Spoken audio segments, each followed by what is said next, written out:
O'zbekiston Ekologik partiyasi tomonidan yakuniga yetgan hafta davomida amalga oshirilgan ishlar haqida haftalik dayjestimizning yangi soni yana e'tiboringizda. 19 yanvar kuni Oliy Majlis Qonunchilik palatasidagi partiyamiz fraksiyasining navbatdagi yig'ilishi bo'lib o'tdi.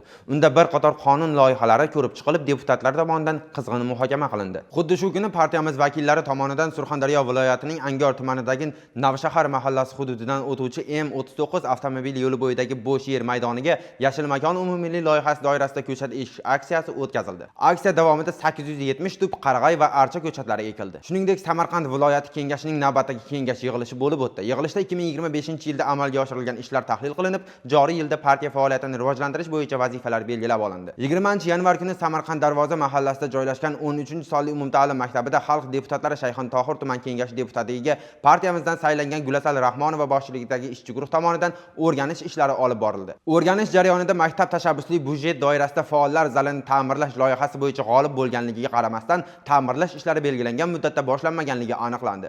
Mazkur masala yuzasidan tumandagi mas'ul tashkilot rahbarlariga deputatlik so'rovi yuborilishi, shuningdek holat bo'yicha deputatlik nazorati o'rnatiladigan bo'ldi.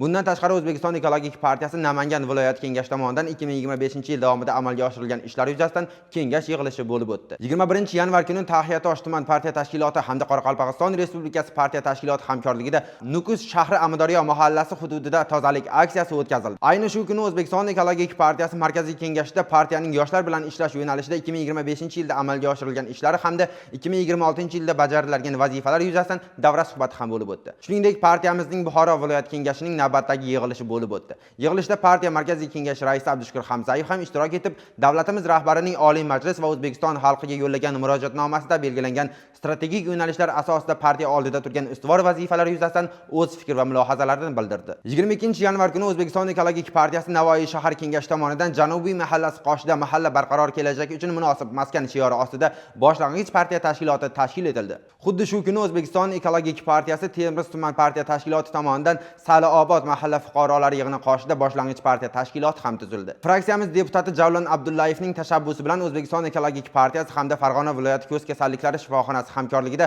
So'x tumanida aholi uchun 10 kunlik bepul tibbiy ko'rik tashkil etildi. 23-yanvar kuni O'zbekiston Ekologik partiyasi Xiva shahri kengashi hamda obodonlashtirish bo'limi hamkorligida Sangar mahallasida joylashgan issiqxona faoliyati o'rganildi. Jamoatchilik nazorati jarayonida issiqxonada qo'lbola pechkalardan foydalanilayotganligi aniqlanib, kelgusida energiya tejamkor va zamonaviy elektron isitish uskunalarini joriy etish bo'yicha tavsiyalar berildi. Ushbu sanada partiya tomonidan tashkil etilayotgan olam munozara klubining navbatdagi sessiyasi ham o'tkazildi. Unda yashil shahar konsepsiyasi doirasida transport infratuzilma hamda me'morchilikni ekologik barqarorlik va qulay shahar muhitini ta'minlashga yo'naltirish mavzusida so'z yuritildi. Qadrli kuzatuvchilar, sizlarga yetkazmoqchi bo'lganlarimiz shulardan iborat edi. Xayr, salomat bo'ling.